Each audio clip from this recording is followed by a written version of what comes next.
Good morning, everyone. It is Tuesday morning, 7:30 a.m. Central, and today's the day. Today is the day that the Monarc Marker is being delivered. So I will probably post a video later today, if not tomorrow, about the new bike. So I was on the pre-order list, so I should get it pretty soon. I'm assuming you'll start seeing a ton of YouTube videos because everybody's shipments are arriving if they haven't arrived already. So I've been riding now the XP2 for a couple months, pretty much every day. I think I know all the ins and outs of this bike, so feel free to comment or whatnot if you have any kind of questions. You know, last video I talked a little bit about the front rotor rubbing, and Lectric sent me a new rotor, which was very easy to put on and align. And there's still a little bit of rubbing, much less rubbing than the last one. But you will notice that there are times where you're on the trail and the wheel must have a little bit of a flex to it when you are turning or hitting bumps or whatnot, because once in a while you will hear the rotor rub against the caliper. Once in a while you'll hear the rotor rub against the caliper. Just one random rub, nothing consistent. Like right now you probably cannot hear it, but there's a lot of gravel noise here too. So thank you to Lectric for great customer support. They are pretty amazing. Like I said, I don't know about these other companies that sell bikes with higher specs, faster. Everybody looks at the speed and distance are probably the two main factor that you guys are looking at. The distance I would take with a grain of salt, because some of those, like this bike is claimed at an 80 mile. And I don't know about that. I would say maybe closer to 40, depending on your riding style. Right now I'm at pedal assist 3 because this is all uphill here. But I generally, on this particular 23 mile round trip, I probably do 70% of the pedaling. So I'm constantly changing gears, constantly turning the power up and down. Very rare do I get to pedal assist 4 or 5. 3 is about as high as I go. 4 or 5, I do it when I see there's a long stretch and I just want to get home, or there's a big hill, or it's really like this. You can see they did some sort of repair here yesterday. This is very smooth right now. But I tell you what, I love these bikes. We'll get range anxiety once in a while. Good morning. You'll get range anxiety once in a while on those longer rides, but you'll start to realize what your range is, and really based on how much you pedal. So like right now, I am at 0 pedal assist, and I'm cruising along at 12 miles an hour. And it's weird, when you turn off the pedal assist, it kind of feels like your car when you turn off the cruise control. You just feel it gradually slow down. Same on an e-bike. Once you let go of that pedal assist, once you turn it off, you will feel it slow down. Unless you're going downhill. These bikes are amazing downhill. These things, man, I tell you. They will see like this uphill here. It's hard to tell on the camera, but almost impossible to pedal here. I'll show you guys. I'm going to try to pedal. I am on the lowest gear here. I am cranking away, doing all of 4.4 miles an hour. Very hard. You could do it, and if you want the workout, 5 miles an hour, you could do it, but now I crank up the pedal assist, and we're off. 9 miles an hour, 10, and so on and so forth. So that's how I use pedal assist. I recognize the hill, I turn on the pedal assist, make it through the hill, get back on flat terrain, turn it off. I don't know if that's good or bad for the bike, or even for the gears. I'm sure you guys are hearing me clickety-clacking the gears up and down because I like to stay in the right power band. I don't want to be on pedal assist and be in the wrong gear, so when I turn off pedal assist, I then have to do a power stroke when I'm changing gears. It's not something you want to do. It could really mess up your bike. I always do what they call a ghost pedal when I'm changing gears, which is just a very light pedal to get the gear to change. And once it changes, I then crank down on the power. But yeah, today's the day. The Marker is being delivered today. So I'm a little excited to see how that differs from this bike. The main things that they talk about are the name brand components. So this has a Shimano gear system too, but that one has a higher level of Shimano called the Shimano Qs. Like I said, I only know the name. I don't know anything about the components or whether it's better or not. Pedal assist 0 now. I wish there was a way you guys could see my speed and pedal assist. Maybe in future videos I'll get an app or maybe a different kind of holder that can kind of show you my screen so you can see what's going on. But then it has a Bafang motor, which I know nothing about. I do see those motors being sold on Temu, so I'm a little concerned about that, but maybe that is the name brand. I don't know. Temu sells random things. But the motor's supposed to be pretty good, and it's supposed to be tuned somehow that it's very quiet. And this one I find very quiet too. The only time you ever hear it is when you're in a serious power mode, like if you're pedal assist 5 and you go from a stop, you'll hear it, but nothing of concern. I mean, you can probably breathe louder than these motors. And they have a 4-piston braking system on the new one, Talon P4s. I don't know anything about it. These, to be honest, stop very good. I've never had a problem with these. Only thing is I can't tell if I need new pads. I don't know the longevity of pads because they're very hard to see. You'd have to get a flashlight and do all kinds of things, and then even then it's hard to tell what the actual thickness should be. So I am probably, when I first started riding this bike, I was resetting the odometer, the actual full bike odometer, not the trip odometer, every ride, because I didn't realize I was doing it wrong. So I probably wiped out 600 miles. So right now, if I look at my odometer, I am at 307 miles. So I can the pedal assist here. So I'm probably at 1,000 miles, to be honest, or close to 1,000 miles on this bike. And other than minor little warranty issues, nothing of concern. Nothing of concern. I do worry a little bit about flat tires on this kind of bike. I do have some patches with me and a little air pump and stuff like that. But so back to the Marker. The tires are Kendra. I don't know if they're better tires. Same size tires as this bike. I think they are 24 by 4, something along those lines. And across the street.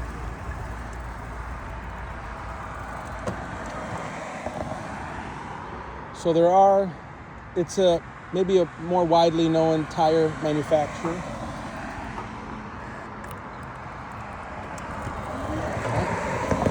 Well, pedal assist 5 is what I usually do when I cross streets. But back to the braking system. I guess it has 4 pistons. I don't know the number of pistons on this bike. Could be 2. And basically that's how many contact points push up against the brake pad onto your rotor. So if you have a 4 piston, you're going to have 4 contact points. And I don't know if it's 2 on each side or 4 on one side. I haven't seen it yet. Maybe 2 on each side. And they each push onto the caliper to give more pressure and more surface onto your rotor for better stopping capabilities. I don't know how much better you can get because I can lock up these tires with these brakes. So I don't know. Other than that, I mean, if you lock up the tires, that's full braking capability. I don't know what the other one is going to do, but I'm going to find out. I bought the step-through model in birch. And this one is a step through, and I really like the step through. To be honest, I don't even use the step through that much. I somehow still put my leg over the top. But the step through, because it is a little awkward to try to step through these bikes, but you can step through them if you're not able to lift your leg enough. Fortunately, I can still lift my leg enough to go around the back of the bike, but it is a little awkward because if you have a bag on the back, I have a bag that I really don't like the way it looks, but I do have a bag on the back, and it's kind of a lower profile, probably the height of a water bottle. But if I had a bigger bag, I would struggle getting my leg over the top, so I could see the step coming in. The other thing that they talk about, like I said, the Kendra tires, name brand tire. These are Chow Yang. I couldn't tell you if it's a good tire or not. They're fine. No flats, no sliding around, nothing along those lines. So I'm very happy with these tires. It is a touchscreen display on the Monarch. This bike does not have a touchscreen display. Everything is controlled through the thumb controller, but I don't have a problem with it. I don't have a problem with any of the controls on this bike. I think everything I need to get to, I can get to. The touch display, according to the videos I've watched on the Monarch, is deactivated when you're riding for safety. Not sure why they do that, because everybody has their phone with them and that's not deactivated. So it'd be nice if they had a feature to turn it on and off. Maybe for legal reasons they do it. I don't know. Whatever. It's kind of silly to apply additional limits. It's already bad enough that we're limited to different classes, and I understand the laws and I follow the laws. I understand it. But locking the touch display is kind of silly. It should be an option. Don't limit us to do it. Hopefully they'll reconsider that and make it an option for those people who can't multitask appropriately, because everybody's on their phone when they're riding these bikes. But I get it. So 3.5-inch display. It does have more BMX style handlebars, which this one is just one. It's like a mountain bike. It's just one bar going across. The other one's a BMX, so you'll see 2 bars. So I'm hoping they come up a little higher. I could see the need for a neck extension on the X-Peak 2, because there are times where I'd like to sit up a little higher. I'm about 5'11", and I have the seat pretty far up, and I'm leaned over quite a bit. So the way I have the seat set is when I am at a stop, I am on my tippy toes on both sides. But that to me provides the best riding experience. I don't feel like my legs are being bent or strained much. This is all downhill here, so I'm on 0 pedal assist, going 22 miles an hour, and adding some pedal to it. Goes uphill a little bit here, which I will then turn the pedal assist back on. So the touchscreen is kind of nice. There's a bunch of settings that let you configure a lot of things. So I would say if you're a techie, the Marker would maybe be something you would like. Or they have a new bike called the Tracer, which is a thinner tire. Same exact bike, but with thinner tires. I don't think there's any difference. Maybe a little bit lighter, get some better mileage. If you don't like the nuances of the fat tire, which I can talk about those a little bit shortly, but you know, it's not bad either. So a lot of settings. If you're not a techie and you just want to get on the bike and go and just do your pedal assist and not care about anything else, maybe the X-Peak or the Lectric brand bikes are for you.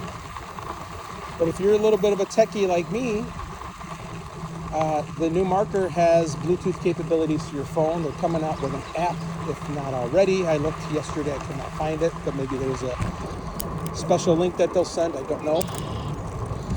And it comes with a free, it's not free, included smart helmet that apparently has Bluetooth capability with microphones and speakers and turn signals. So when you turn on your turn signal on the bike, Your bike has turn signals. That's another thing. The Marker has turn signals. This bike does not. X-Peak does not. Don't know how handy they are. And it also has a brake light. But the Bluetooth will have a turn signal on the back, which is better visibility if someone's behind you. I guess I'm not too sure how I guess there are a couple times where I've pointed to the direction I'm going to turn to let people know, but maybe I guess it is kind of handy, but it doesn't have a front turn signal, just a rear turn signal, so I don't really point when someone's behind me because I can't. Well, I guess I do. I guess I do if they're right on me and I'm about to turn, which means I'm up to cross their lane. I usually slow down, let them go by. I give the right of way to the car all the time. This is a big uphill here, so I will now go to pedal assist 5 and start cranking on these pedals because this is a very, maybe 15, 20 degree, I don't know exactly, but this is a pretty significant hill. Would be next to impossible. I would probably walk the bike up this hill if I didn't have pedal assist, because the effort of trying to pedal up that hill would pretty much wipe you out. All right, now I'm back to 0 and I'm pedaling. So the Marker comes today. I'm pretty excited about it. I'm going to put it together and maybe I'll see what kind of charge the batteries come with, and then put a little bit of it. Maybe I'll charge the spare battery. Or one of the things about the Marker I do like is it does have pretty much a hot swappable battery. And that basically means that you can just pop the old one out, pop the new one in. The X-Peak does not, believe it or not. Some may say it does, but the X-Peak has a metal cover that is attached to your current battery that is color matched to your bike. So the battery looks like it's built in. Unless you buy a second metal cover, it is not hot swappable. You will have to take the old battery out, remove the metal cover off of the old battery and put it onto the new battery and then put it in. Not what I call hot swappable. Now, maybe you can have the tools with you. I think you need a screwdriver. I think it's relatively simple. Not something you want to do when you're out in the trail messing around with little screws and pieces and stuff like that. So unless you could buy that second plate, I would say these batteries are not hot swappable.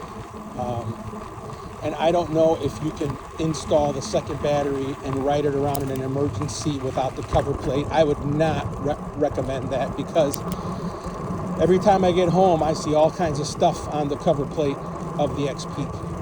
And I would not want whatever's on there to be on the battery. So, not hot swappable. The Marker, the Monarch is. So they make a removable battery that has like a rubber cover of some sort that's on the outside.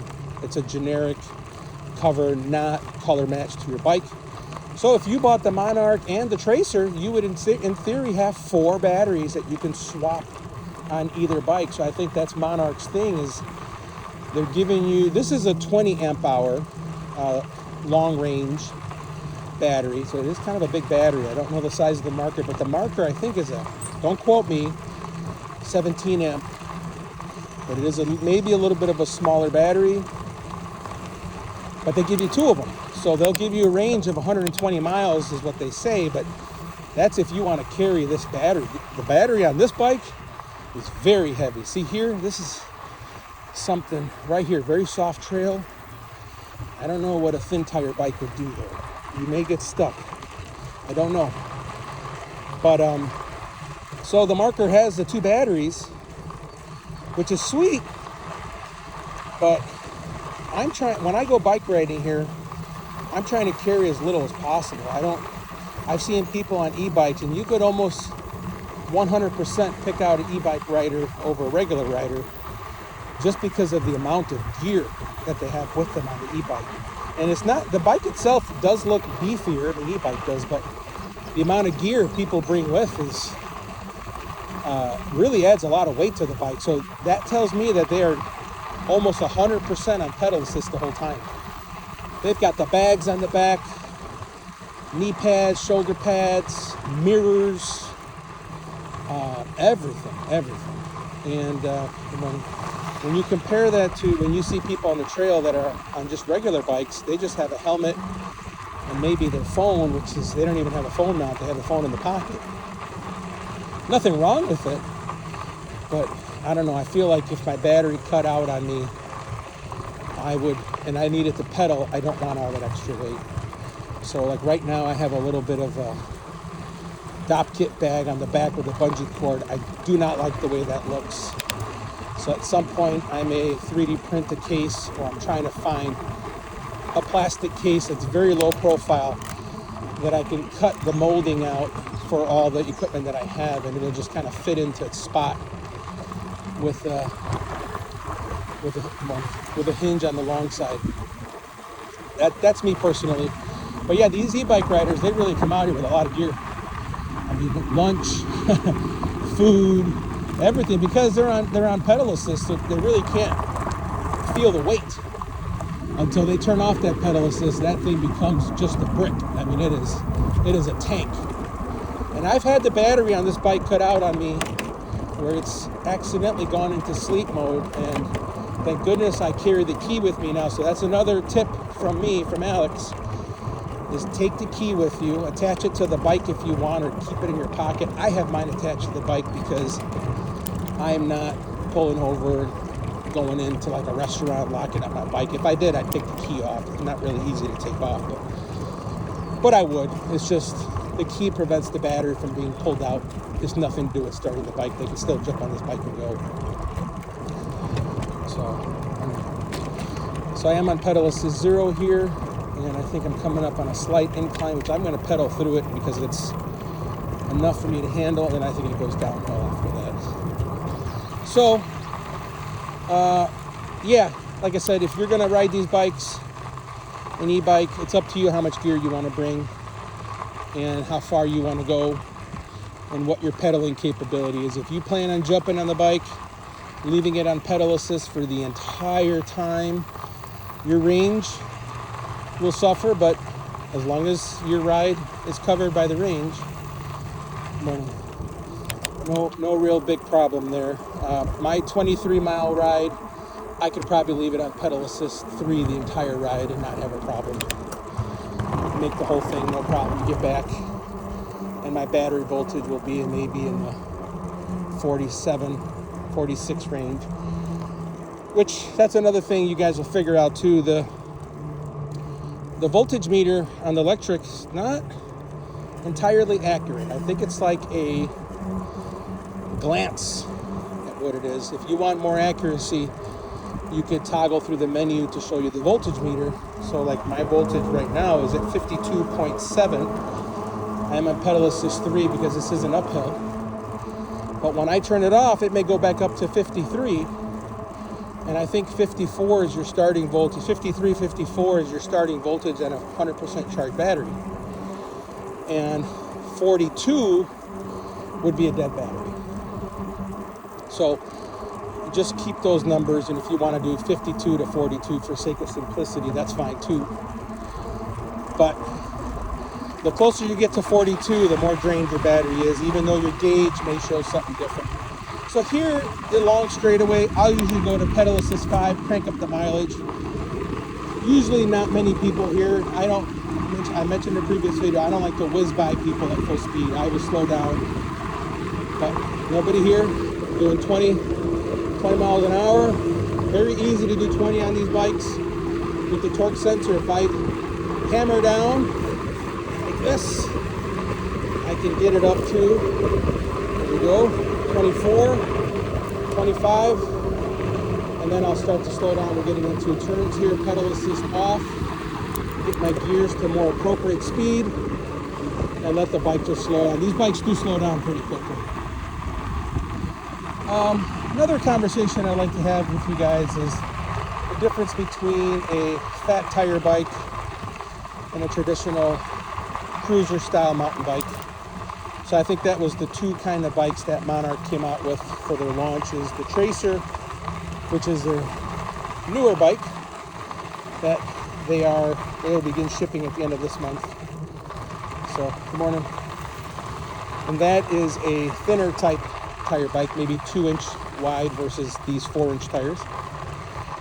And I did so much research on whether I should get the thinner tire or the fatter tire. So much research. And I will break it down to the way I processed it, but you're more than welcome to break it down your own way. If you are on paved bike trails, concrete, blacktop, even this crushed rock, crushed limestone, whatever this is here, and you ride at a relatively, reasonable speed, 10, 15 miles an hour, I think a thin tire bike would probably work fine for you. They are a little bit lighter. When I say little, maybe 10 pounds. You'll make up that 10 pounds with all the gear you carry anyway. And the fat tire bike can handle all of it, but there is more rolling resistance. So kind of like when we talked about earlier, when you turn off your pedal assist, that cruise control feeling of your car slowing down. The fat tire bike 100% will slow down faster than the thinner tire bike. It's just the nature of how much rubber is touching the ground. Could I do this trail on a thinner tire bike? I think so, but I'm a little bit more of a skilled rider. I've been riding for many, many years. I could handle a traditional slip on the front tire 2 to 3 inches sideways, or even on the back tire. I feel like a thin tire bike would slip more on this kind of trail than a fat tire bike. I feel this bike slip. And I am PSI'd to about 20 PSI. A lot of people will tell you can change it. 20 PSI, you could probably go higher for less rolling resistance and more air in the tire, or lower if you want to have a little more grip and a little more things going on, but your rolling resistance will increase because now you'll have more of the tire in contact with the ground. I have seen people on YouTube take this fat tire bike and put a thinner tire on it, somewhere in between, like a 3-inch tire, and they claim it fits on these rims, no problem, and the bike doesn't look weird, and everything is fine. So that's another thing to consider, is the fat tire bike can have thinner tires mounted to the same rims. Now, I'm not endorsing that, but I'm saying I have seen people do it on YouTube, where they went with a thinner tire that fit on this rim, and it looks pretty good for all intents and purposes. And then you have the best of both. You have a bike that can do road riding and a bike that can do trail riding. If you're riding out in the trails, like you go camping a lot and you don't know what the terrain is going to be, fat tire bikes are nice. If you pedal a lot, and then maybe the thinner tires are for you.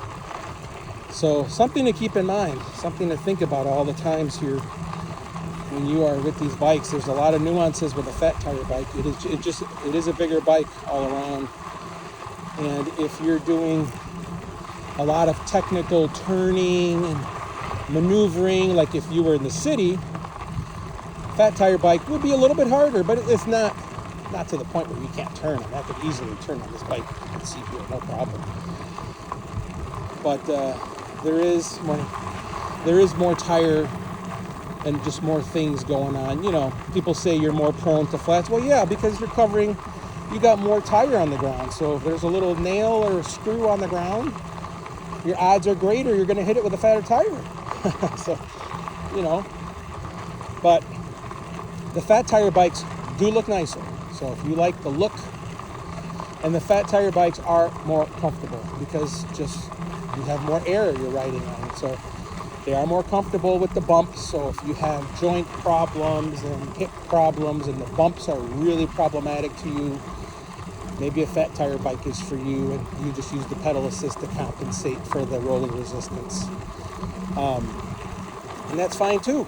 There's nothing wrong with that. So I decided to go with the fat tire bike after all the research and everything. As I decided to go with the fat tire. I like the look of it. It's a more manly looking bike. Not that the other ones are not, but it is a thinner tire. And the other mountain bike I have at home, which is a non-electrified bike, is a thinner tire. That's what most people have bikes at home. So I would say go with what you like. If you're a person that's going to ride with pedal assist all the time, probably won't even matter. The range on the thinner tire bike is going to be far greater than this bike. Well, let me rephrase that. I don't know yet, but far greater. Maybe you'll get another 10 miles, 15 miles is what they say on Monarch site. They may even list it as saying, but I know somewhere I saw that it was like another 5 or 10 miles. That's not a substantial difference. You can make that up by just pedaling on the straightaways and giving your battery a brake. Like right now, I'm at 0 pedal assist at about 11 miles an hour, and I can maintain this currently until I hit a little bit of an incline, then I crank up the pedal assist. But that's me. So my battery voltage right now is at 53, and I'm already halfway through my ride here at 10.3 miles. I'm almost halfway through my 23-mile ride. And my voltage is at 53. 54 is fully charged and 42 is empty. So I'm 100% charged, and I'm on a fat tire bike, but I am pedaling because I'm doing this for the exercise, which I've mentioned many times in previous videos. So thin tire, fat tire. I think if you're in the city, you're never hitting paved roads, don't waste your time with the fat tire. It's just more of a hassle to carry it around. It is heavier. It is bulkier. Go with the thin tire. Just save yourself the hassle. And if you're on soft trails, like this trail has a couple areas that are soft, but the majority, I would say 99% of it is hard packed like this. I think a thin tire would work. I think there are a few areas that I would slip in, and I could handle it, but maybe other people cannot. And so that's something to consider too. And with the forks on all these bikes, it really absorbs a lot of the bumps. I was testing it out yesterday by locking the fork. It has a little switch that you can reach while you're riding to lock it out where it no longer provides suspension. And boy, after about 30 seconds, I was immediately able to notice how different the ride was.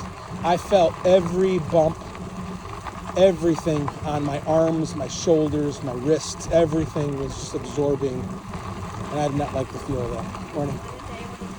Right here, you see this soft right here? Look at that.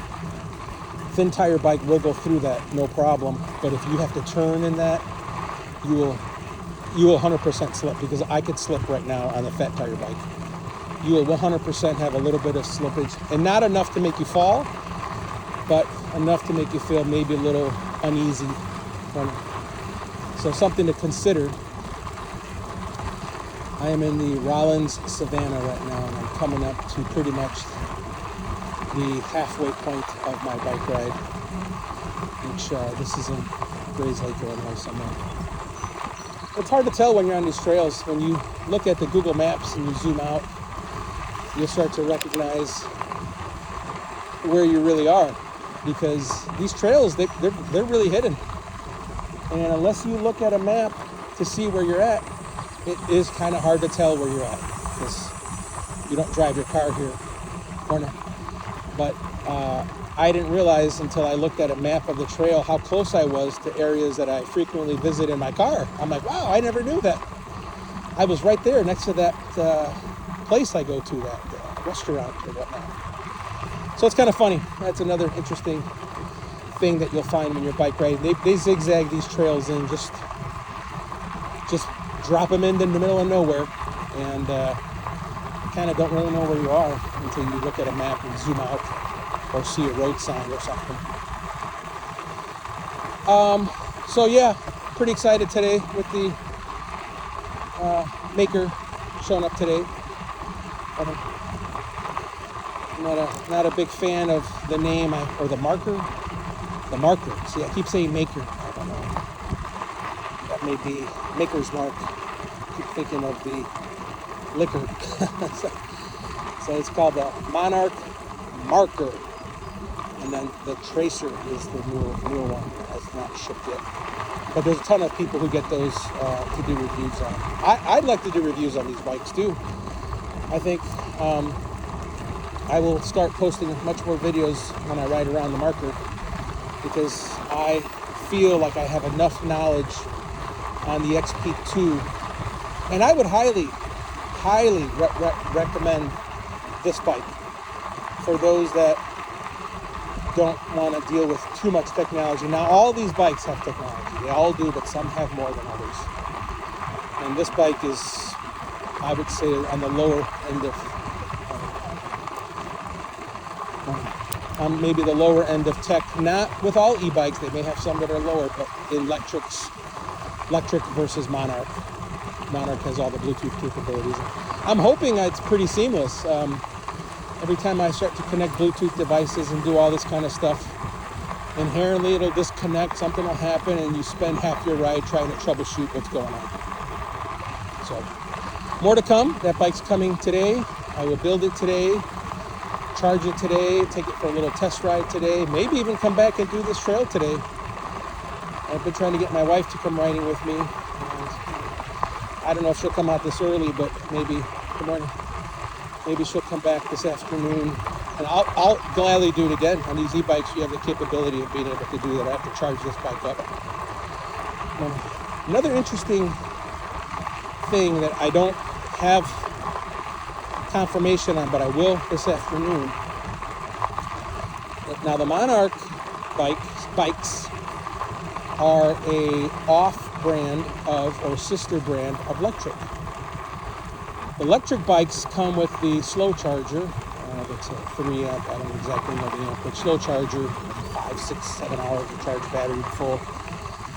And the Monarch comes with the upgraded fast charger that you can buy for your Lectric bike. I think it's a couple $100 or over $100. And I think they look like they're the same. So I think the Monarch bike comes with a charger that I can use on my Lectric to do the fast charge.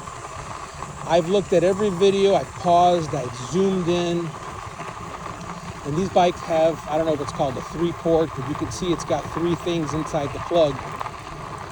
And the Monarch looks the same. So in my case, and I don't have confirmation yet, but I will later today, I think the fast charger that comes with the Monarch I can use on my Lectric to fast charge. Now, fast charging, from what I hear, is not great for your battery, but like I said, I don't care. I'm in it for the ride, for the experience. When the battery dies, I will just buy another one. And just carry on. Because I enjoy the ride that much. So, more to come on that if the chargers are interchangeable, which would be sweet. The batteries are definitely not interchangeable. Now, the batteries on the Marker are a LG battery. LG is a brand that all of us have heard. They may have a TV or a fridge at home. That's an LG. Generally, for batteries, it's considered a much nicer battery. For example, if you went out and bought a laptop, odds of it having a Samsung or LG battery are very high. And those are the batteries you want. Those are good batteries. And I don't know what the batteries, now they're all made in China, but I don't know what the battery inside of the Lectric batteries are. I'm assuming they're not LG because they would have advertised it, but it's a good battery. I would say it's a higher end battery. I don't think it's, Temu, for the sake of a better word, battery. So, I know I haven't done a video in a while, so it's only probably a little bit longer. I will try to maybe come up with a specific topic and stick to that specific topic for the whole video. It's kind of hard. I know I'm all over the place.